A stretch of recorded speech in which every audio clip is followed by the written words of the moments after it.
Welcome to episode 2 of your Monster Energy RacerX preview shows. It is Monster Energy AMA Supercross for 2023. Thanks to our sponsors, Maxxis, Maxima, Monster Energy, of course, who we mentioned, and Fly Racing. Jason Weigandt, Steve Matthes, Jason Thomas here. We've all spent a couple of decades in and around this sport in a variety of ways. We'll give you the scoops going into the 23 season and also try to make up for some missteps. Because in show 1, we did not talk Chase Sexton and Steve Matthes. You are not happy about that. Unbelievable to not have Chase Sexton in show 1. Yes, he's not a past 450 Supercross champion like say Cooper Webb or Eli Tomac, but Jason Anderson. But it's unbelievable you put him in show 2. It's what you know what I mean. It's just another in a series of errors that you've made. I mean, if Brayton was racing this year, he would have been. In show I'd love to see where Brayton would be. Yes, Chase Sexton won one Supercross race last year, but the big story, JT, was outdoors, and that's I think we're basing a lot of this on.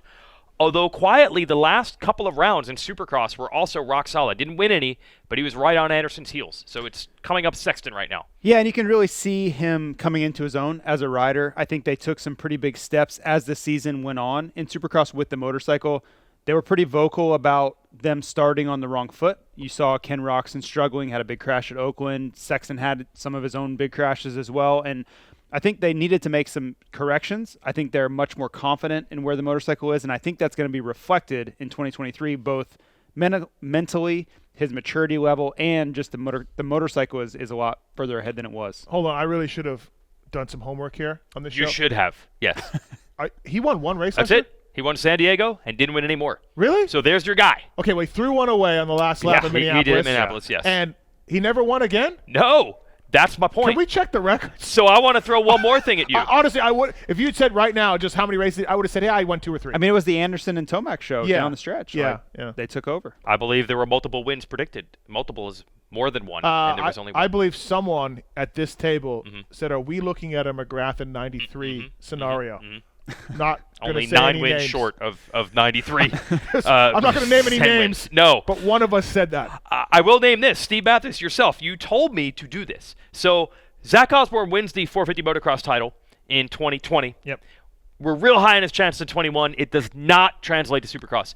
Dylan Ferrandis, same thing in 21. Does not translate to 22. So you told me, do me a favor.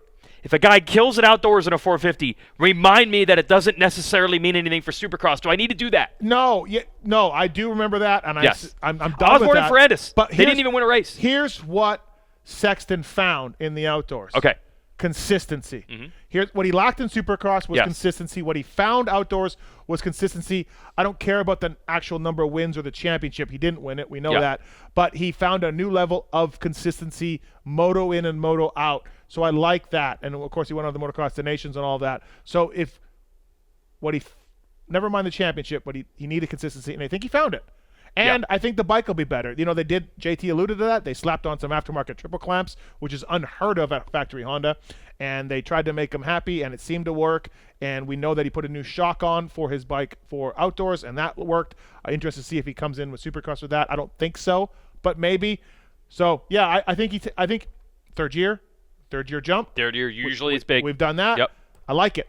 It's all lining up. Sexton should have been in show number 1. Multiple wins? Multiple wins for Chase Sexton. That's almost the hex. We've had multiple win calls on this show. They usually don't go well. Well, and to be fair, I'll leave my championship pick for show number 4. Okay. I have only gotten 1 right on this show out of the God knows how many we did. We all picked Tomac in 2020, and we were right, and that's about it. And that's about it. But JT's nailed it many times. He's gotten the Dungey one right. He's gotten. I think I went 5 in a row at one point. Okay. Yep. And your secret was just picking Dungey. Yeah. Pretty much. Well, pick the best rider. Yes. That usually works out. Pick the best rider. Pick Ryan Dungey a lot. The Sexton topic is not just 2023. He has been dogged by these rumors that he's already leaving Honda. He's already signed a deal with someone else. I have talked to people that say, no, he has not signed with another team yet. But here's what really matters. I think that's just semantics. He probably has not actually signed it. Yes. So they're right. Right. But the point I want to make is we have seen riders already set to leave teams and then put in a great performance. I do not believe it's going to affect whether he is leaving or not. I don't want people to read into that and think, he and Honda don't even like each other anymore. Well, as we know from other riders, Sexton will sign with KTM for X amount of dollars, and if he wins a championship, he'll get a kicker, and the contract will go up. So he has every motivation in the world to win this year to get the higher salary at his next team, which we believe will be Red Bull KTM. So Whoa, you're just throwing that out there. Yeah. Okay. Yeah, I mean, yeah. Okay, putting it out there. So sue me. Anyway, this doesn't affect his performance on Honda this year, whether he's talking to other teams or not. No, I don't think so. It's not some lame duck situation. No. Right? He is motivated to win. Yep. I don't think he is looking at it, well, this year is just a write-off. Wait till 2024. I don't think that's the case, especially when you look at all the success he had in summer of 2022. I think that if he is going to Red Bull KTM, as you alluded to, I think that decision or that motivation to make that decision was made during the darkest days of 2022 when they were struggling and they couldn't figure out where they wanted to go with the motorcycle and he was crashing, right? I think had that decision or that conversation come up later in 2022, maybe it looks a little different because it would be very hard to look at Chase Sexton in July, August, September of 2022 and say, you know what would help him? A different motorcycle. He would be so much better on a different motorcycle. So I don't necessarily buy that. I think it's very likely he ends up making a move, but I don't think his mind and his approach to 2023 is anywhere near it was maybe in, let's say, February, March of 2022. I think he's a very, very different person, a very, very different approach than it was then. Let's just give him the Minneapolis win. So he won twice. Okay, multiple wins. Okay. There you So go. I was right. Multiple. We'll check with wins. accounting at Honda and see if they're willing to take care of that one. Bonus didn't happen. We talk so much about team switches because it worked so well for so many riders last year, including Malcolm Stewart, who went from Monster Energy Yamaha Star Racing to Rockstar Husqvarna, had a career year. Now, we didn't get that first win that everybody's waiting on, but he did finish third in the championship. And it's kind of funny. The team switch worked out well for everyone, but now everyone's saying, oh, but year 2, the guys will be even better. So is it switching or staying? I'm not sure. Right, I'm not sure what's better. The narrative is whatever you want it to be. The goalposts move a lot in our sport. Yes. So there is that. Yeah, Mookie third overall. That was great. Very consistent. Hasn't got the win yet. And I don't know if I'm ready to say he gets it. He could. I wouldn't be surprised at all. But, dude, we always talk about the 7 or 8 guys that are capable of winning. And then what happens, Weege? We get 5. We get 5. We get 5. And so we know Sexton and we know Tomac and we know Anderson. Yeah, that's hogging up 3 right there. Yeah, you know what I mean? So very good year, and I expect nothing but the same this year. Maybe a little better, maybe a little worse, but Mookie will be in the mix. And, it was cool to see him there and working that hard. And he's in great shape now. That was something that dogged him at Star. Alden got him in great shape. And, I was wondering about the Big James factor, a very influential factor in his life. It seems like the keys were handed to Alden and Husqvarna, and he ran with it. So we didn't hear any complaints. People were afraid that Malcolm wouldn't do the Alden program or they would have clashes, but we didn't hear that. No, and he's been great. I mean, that was clearly his best season to date as far as 450 goes. But I'm kind of in the same camp as I'm not ready to say this is the year he wins. And it's not even so much about Mookie. It's more the situation around him. Because as we're going through these shows and we're talking about the guys we do think will win, I don't think the field's ever looked stronger than it's going to be in 2023. And every year, bro. It's always every year. Right. But you ask yourself, going into 2022 or going into 2023, which field looks stronger?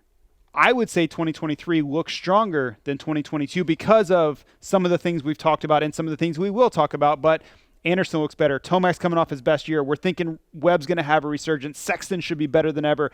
Roczen looks like he's back on Suzuki. He looks motivated to try to prove a lot of people wrong. I don't see it being any easier than it was in 2022, and I would argue it's going to be noticeably harder. So it's going to be up to Mookie. Can he do it? Yes, but am I ready to say he's going to do it? I'm not. Well, that's it. Maxxis Rubber is going to have to meet the road right here, and that's on my list. What has to happen? You got to get it done. You've got to get it done, Malcolm. This is the year to get it done. You got to get that win, and I think he's got to believe that he can do it. I think it's taken far too long for him to believe that he can beat anyone on the track, so this is the year that he has to get it done, and I think so much of it is, look, Malcolm was very under the radar as an amateur. He's James Stewart's brother. He was talked about because of that, but he was not a phenom, and I think it has taken him this long, almost to age 30, to realize, wait, I can be in a 450 Supercross on the gate, and I can beat any of these guys. He's older than you think. Yes. Yeah, absolutely. Yep. Your point is well made there. Okay, so thanks to Maxxis for that. Also, Maxima and Fly Racing as our sponsors, and Monster bringing you this show every single year. We move on to Justin Barcia. Really hard to classify Barcia because there's so much movement every year. Who's better? Who's stronger? Switching. Barcia's just here. He's just like a B+ solid dude. he was running for top 3 in points with Malcolm down to the final round last year. Yeah, we all know what happened there. That was exciting. Don't change. He was running with him. Barcia. B+. I'll let you handle talking to Justin after you just called him a B+ level rider. Well, what I'm saying is he has not won the title. He's not A+, but he's always right there. He won the opener 3 years in a row. Yes, he's always right there. Did, yeah. Yes. So the biggest question I have for Justin Barcia is, we talked about it a little bit with Cooper Webb. We will talk about it with Aaron Plessinger. But guys have had a tough time getting used to that new KTM. The Gas has made that switch now. Now, I don't know if it's identical. I'm going to guess it's pretty close because they're coming off the same platform. Those motorcycles typically use a very similar frame. I don't know if it's exact.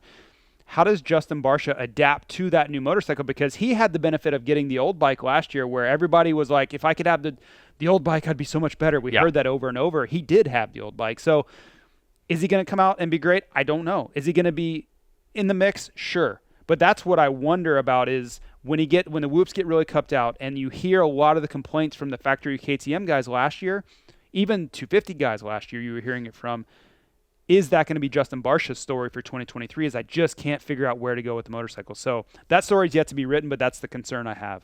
Do you see any changes otherwise for Barcia? Is it the same Barcia that's always I hope so. Podium guy? I hope so. Just because he's so interesting to watch out there. You like it? Making some dumb moves. But it's fun to watch. Good moves. Yeah, man. It's fun to watch. Yes. So I hope he doesn't change because, look, he's a father now, and so maybe that'll calm him down. I doubt it. Nah. You know? So, yeah, YOLO, Justin Barcia. They are who they are at this point. Yeah. That was a real theme. There were 2 themes last year in Supercross. Eli Tomac, awesome switching Yamaha. And the other theme was dudes hating each other. That was really a theme of 2022. Yeah, it was good. It's hard to. It was good, he says. It's good. It's hard to battle and win Barcia when he's doing that, right? We all know that. He comes up on top. Don't want to engage. That's what he's great at. Yes. Why would you ever want to go head to head with someone who's an expert at something? Yeah. You don't want to do that. No, so that's my best advice to anyone is if Barcia wants to get aggressive, do everything you can to stay out of that game. Look at Tomac years ago in Atlanta. How did that go for him? Not well. Yeah. Yelling at each other. It's one of the only times I've ever seen Tomac lose his cool was because of Justin Barcia. He's like a pissed off badger, and he's unpredictable. I don't know anything about animals, but All right, I'll take that for All it. right. Okay, we have finally reached the portion of the show where we talk about the most talked about rider of the offseason. Ken Roczen went on his own tour, a buffet of different motorcycles to ride, and he has landed on Suzuki. His old colors, but we got insider knowledge. Our own Kris Keefer, our test rider at Racer X, has ridden both a stock RMZ 450 and a modified one by the team Roczen's riding for, HEP. Keefer, what do you think of the bike? And Kenny. All right, so Kenny's coming in hot for 2023. We talked about this on the Pulp Show. Would anybody be surprised if Kenny won A1? Nope. Would be surprised if he got 5th? Nope. It's one of those deals like not a lot of expectation for Kenny on the outside of our industry. All there is upside. If Kenny wins on a Suzuki, he is going to be a god, right? And Suzuki sales are going to climb up. But from what I was told, Kenny had his mind made up prior to even going to this HEP Suzuki test. He's like, look, I already committed to this. I'm going to show up. I'm kind of dragging butt a little bit after my World Supercross tour, but I'm going to show up and do it. And he told the guys when he was at the test, like, hey, man, I'm just going to ride. I'm not trying to pin it. But after the test was done, he was so blown away by the bike and how fast it was, but how well it cornered. But most importantly, how he could ride it in the whoops. And that's one thing he had a problem with going to the Honda. So from what I've learned riding the HEP bike and the stock bike, it's not as rigid feeling as a Honda. Sure, we're working on 2018 technology, but look at you Vital guys in the forums, you guys need to relax, calm down. Sure, 5-6 years is a big difference in technology, but coming from an 18 Suzuki and you look at a 23 Honda, there's still a lot of upside with that older Suzuki, and that comes with chassis comfort. Us normal consumers, we worry about all the bling, all this stuff. But the fast guys, what they care about is chassis comfort. They can make an engine fast, and they have Jamie over there at Twisted Development. He makes an incredible engine. That's one thing I noticed when I rode the bike. Lots of bottom end, but it's really connected to the ground. And the frame has more flexed feel than that Honda. So I think Kenny's going to do the best we've seen. Does that mean he's going to be in the championship run?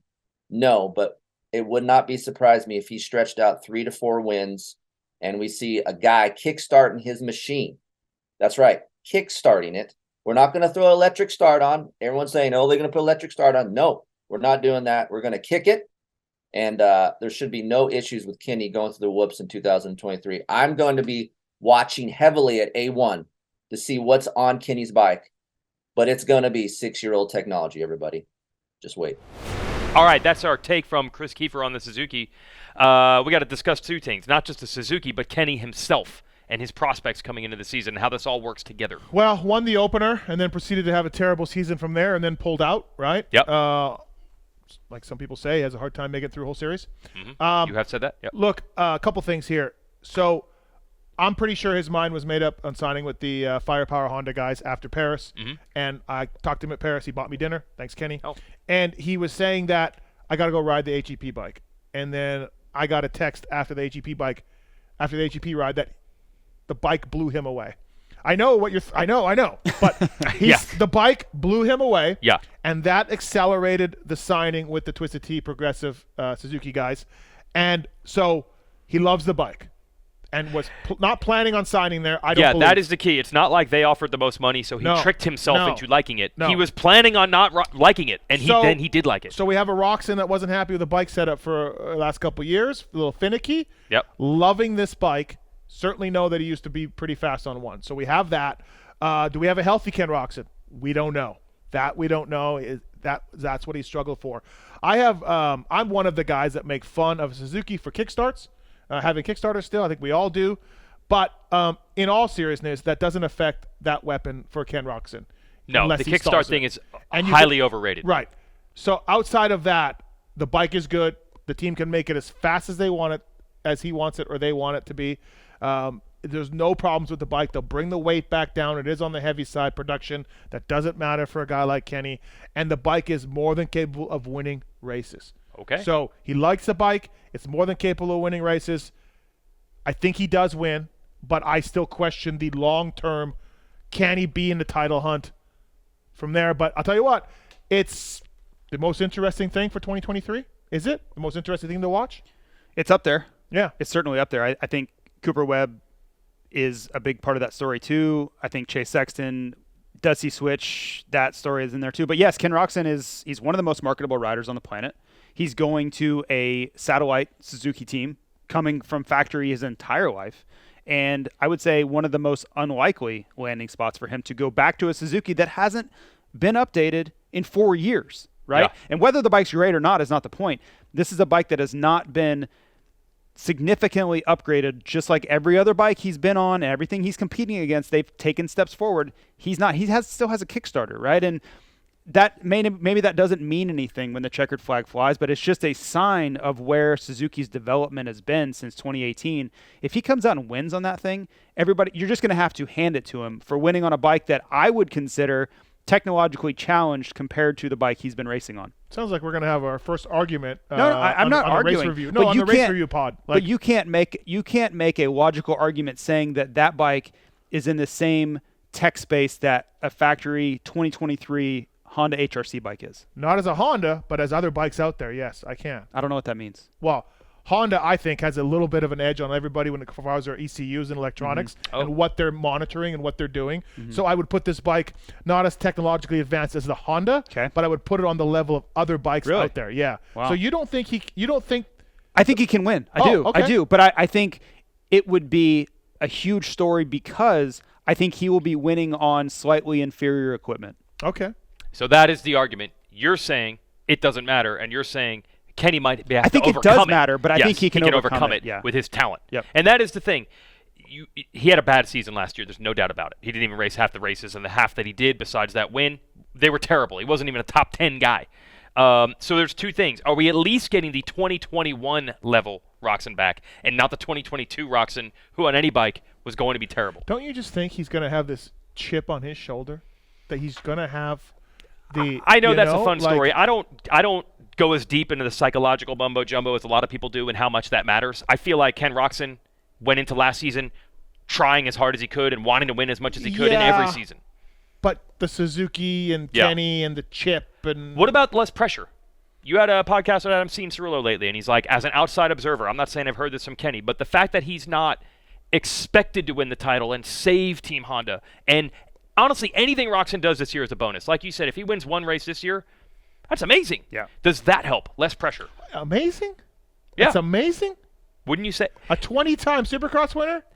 If you tell somebody in 2023 Suzuki was going to win a Supercross. He's winning. He's going to win. Okay. I wouldn't go so far as to say amazing, but I still come back to the fact that it is impossible to say that a motorcycle that was last updated in 2018 that is heavier than every other OEM that I know of. It's 3 pounds heavier on a production. They can get that thing right down. I don't think it's stuff we could put a finger on. It's electric start or it's weight. It's 5 seasons of just getting a little better every week. And sure, sometimes you take steps back. But overall, you'd have to think in 5 years there's some level of progress. The story is, can Kenny win on a motorcycle that is a step down from what he's going to be competing against? Oh, you said he can. I think he can, yeah. but that's the story. Yes, and that's why I say story. it's amazing. When he does it, people will be so stoked to see that happen. They shouldn't be, okay, because he's an all-timer, and he will win on this. Yes. If I would place a large amount of money that give me a certain number of races that he competes in, that he'll win. Like, you know, obviously, if he races 4 races and goes out with an immune system issue or an injury, then I'm not going to pay up. But if you give me some sort of bet on a minimum number of races for Ken Roczen to show up at, I will tell you that he wins. Should never count him out on winning individual races. Absolutely. It's always been that long haul. And thanks to our guy, Mitchie. Unbelievable. He passed Kevin Windham and Damon Bradshaw for the rider with the most wins in a 450 Supercross without winning a title. Ken Roczen now holds that, I guess, probably dubious record.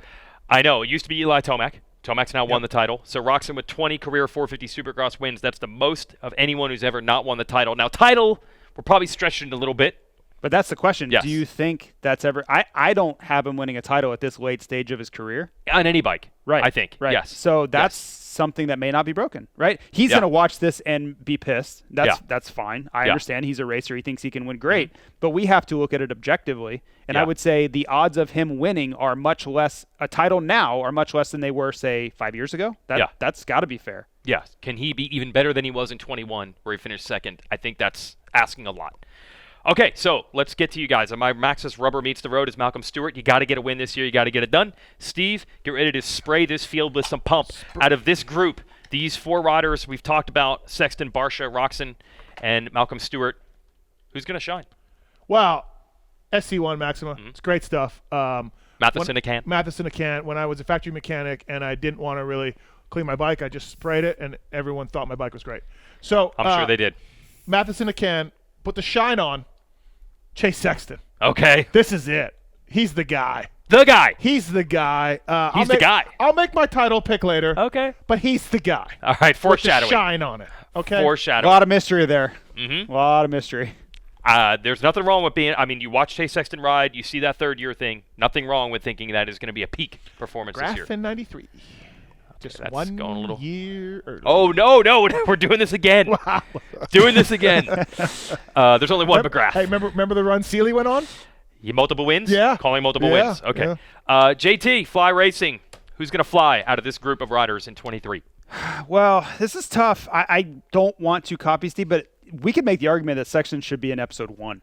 So Matthes has been making that argument, yes. I know. Yes. So to not pick Sexton out of this group, to me, feels like I would just be picking to not copy Steve. I have to go Sexton. He put on one of the greatest performances in the summer of 2022 to not win the title I've ever seen. So to think he's healthy, he wins Motocross of Nations, he's got continuity. I think he is more confident than he's ever been. To think he's not going to be great in 2023 would be crazy. It's a complete travesty that Jason Weigandt didn't put you in video 1, Chase. I just want to say that. I also want to say Pulp Mix Fantasy, real fun time. Unless your name is Jason Weigandt and you pay and you lose money. But if you do pay and you play, you generally have fun. All 3 series: SMX, Motocross, Supercross. We have a bicycle up for grabs from the folks at Intense to win SMX. We got Yamahas up for grabs in the other 2 series, over $150,000 in prizes. You can play for free if you want, or pay to play some cool prizes. Really fun game. Get into it, and you'll find out that you'll start cheering for guys maybe that you didn't really hear of before. And when we get to show 4, we're talking about some of those guys that are borderline main eventers. You will be aging rapidly when you have a fantasy team and it's all about making the mains for your riders. You say aging rapidly, I say having a lot of fun. Okay. This is preseason talk. We'll check in at like round 4 and see how happy you are with fantasy every night. Chase Sexton, you ride so well. It's the only thing I've ever seen Matthes and JT agree on since, 96, 97? You guys been friends? 99. 99. Since 1999. One thing they agree on. Chase Sexton is going to shine and fly in 2023. Thanks for watching our show. Thanks to Monster and Maxxis. Thanks to Maxima. And also thanks to Fly Racing for backing our show. I'm Jason. He's Jason. He's Steve. We'll be back for show 3.